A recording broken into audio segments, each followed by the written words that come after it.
Good evening, everybody. President Obama and British Prime Minister Gordon today calling for a new world order to tackle our global economic crisis.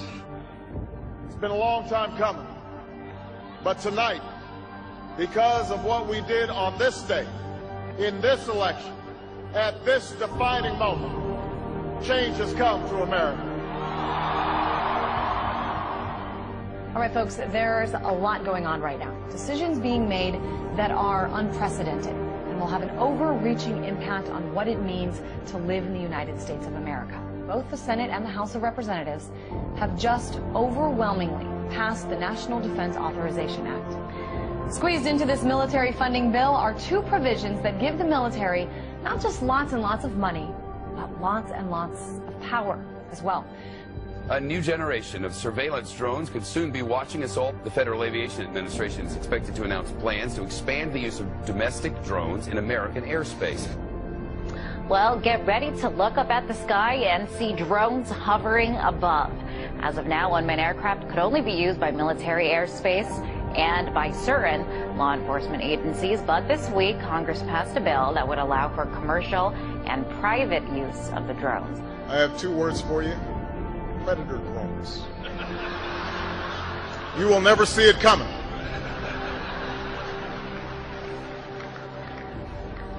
You think I'm joking? For shopping and dining over Thanksgiving and maybe watching some football games, big government Republicans and Democrats were busy shredding the last vestiges of the Constitution. Senators John McCain and Carl Levin want to enact a law that would declare the entire United States of America a battlefield for the military. They're talking about inserting the Army into domestic law enforcement. Senator Lindsey Graham, who supports this bill, says, quote, "The homeland is part of the battlefield, and people can be held without trial, whether an American citizen or not." The Department of Homeland Security buying ammunition, now looking to purchase another 21 million rounds of ammunition. This in addition, of course, to the 1.6 billion rounds that Homeland Security has bought in just the past 10 months. Now, to put all of this in perspective, the military used approximately 70 million rounds each year of the Iraq War. 70 million rounds in a war. If you look at what the Department of Homeland Security has been purchasing over the last year, it comes out to like 1.6 billion rounds of ammunition, more than 7,000 fully automatic assault weapons, 2,700 MRAP type vehicles, and now drones. Those are instruments of war. Department of Homeland Security's, who are they going to fight a war against? Something happened.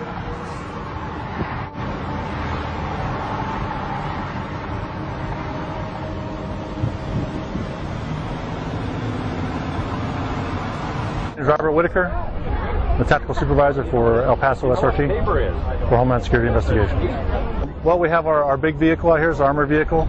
It's an MRAP vehicle. It's mine resistant, ambush protected is what it stands for. That's what we use to deliver our team to high-risk warrant services. The affirmative task we have now is to actually create a new world order. Important breaking news out of Boston. A pair of bombings rocked the finish line at the historic Boston Marathon. It was never meant that we would have this gigantic police force from the federal government. I mean, we had martial law up there. FBI and all these agents coming in and closing things down, going to people's houses. Do we close down cities because there's 10 murders over the weekend in Chicago? We don't do that. But here we closed down a whole city, not even allowed to go to a baseball game. I mean, I think it's very, very scary when I look at some of those pictures. The military likes to perform war games, so that's why we're seeing military on the streets practicing.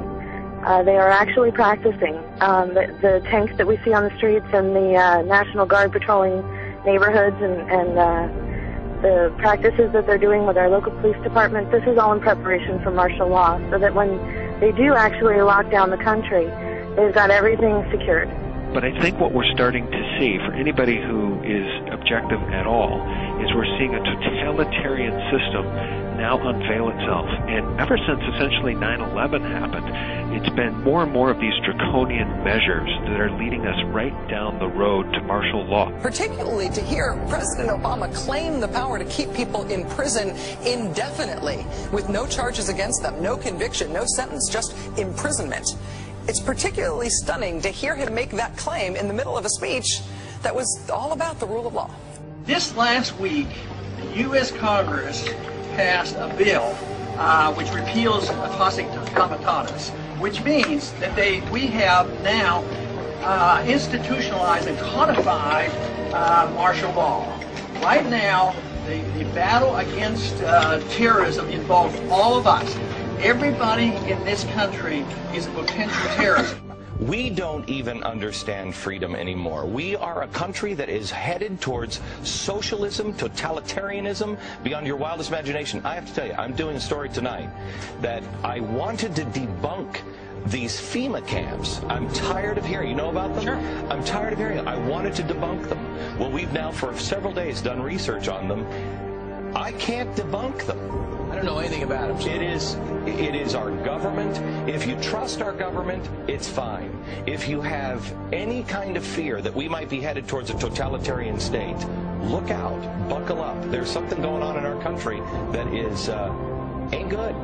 And they find a little red dot or a little blue dot on their mailbox, and they wonder what the little red dot and blue dot is. Well, it's marking your mailbox by the government, so when foreign troops come in here on us after martial law, but if you have a blue dot, they take you to the FEMA camps being built by Halliburton right now to house 50 million Americans. They're building enough concentration camps in America by Halliburton. So I'm going to tell all of you, if you have not bought ammunition, if you have not bought guns, go get them now. Go get them now, because you won't be able to get them much longer. Change has come to America. Practice Christianity and you could be court-martialed. That could be the new law of the land for our armed forces, thanks to a proposal by a religious tolerance group that claims Christian evangelists are predators. Is a war on religious liberty within the military, and that the Christianity of service members is now coming under attack by the Obama administration. It's so incredible. Here's a new article by Kurt Nimmo that's got links to Fox News, Denver papers, you name it. The state police have gone public and said, we're in federal training now where they're asking us, will we confiscate guns from Christians? Now, do you understand how even more illegal that is? Behind the scenes, they're training for what can only be called a foreign authoritarian takeover of this country via the federal government and the foreign banks.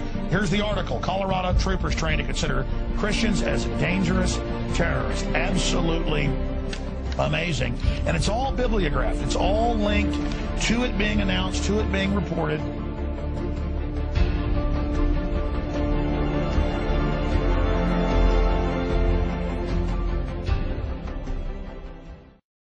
The company has now implanted 2 workers with microchips to monitor their movements, causing some to charge invasion of privacy. The company says it's merely a layer of security beyond key cards and clearance codes. I don't get one of those soon. Well, joining me now is Lance Ulanoff, editor-in-chief of PC Magazine. Lance, this sounds like some freaky science fiction book. Tell us what this is about. These 2 workers have microchips? Right. Well, this is very, very real, and these microchips are about the size of a grain of rice. They get injected into your skin. Futuristic film. Humans injected with a tiny chip holding the key to all of their private information. But as you're about to see in our CBS 46 investigation, it's not fiction. In fact, it's being marketed in Georgia as life-saving technology. Life-saving technology. We have a Florida family who are really pioneers in a brave new world. They have volunteered to be the first ever to have microchip identification devices implanted into their body. It is the first implantable microchip for humans that has multiple security, financial, and healthcare applications. One thing I would just suggest, I'm just an outside soon-to-be investor. I love this idea, by the way, Scott. I think this... The Northside Independent School District in San Antonio has put tracking chips in the ID badges for more than 4,000 high school students. Well, it looks and sounds like something out of the future, but a new palm scanning device will help Bossier Parish schools keep better track of what children are eating now. The electronic device will be implemented at all Bossier Parish schools. And now we're seeing a complete totalitarian takeover of the United States of America. We've been talking about this for years now. This is the police state. This is the police state. This is what a total breakdown of our society looks like. But we're seeing all of this intensify. This is all intensifying around the Second Amendment. Should we be able to own guns or not? Let's take guns away from the people. These are very big, very hardcore issues. No matter what your purpose is, you must leave. If you do not disperse, you may be arrested and or subject to other police action. The use of riot control agents and or less lethal munitions, which could cause risk of injury to those who...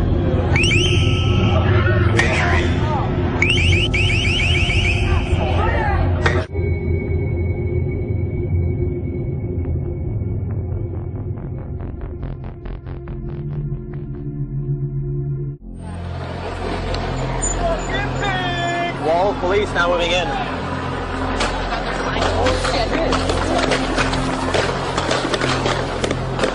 American, every person on United States soil or international soil can be deemed as a terrorist. If they have really any reason to want to detain you, they don't need to acknowledge your Fourth Amendment rights. It's what supported things like the Patriot Act and now the NDAA and the ever-encroaching police state. By order of the City of Pittsburgh Chief Police, I hereby declare this to be an unlawful assembly.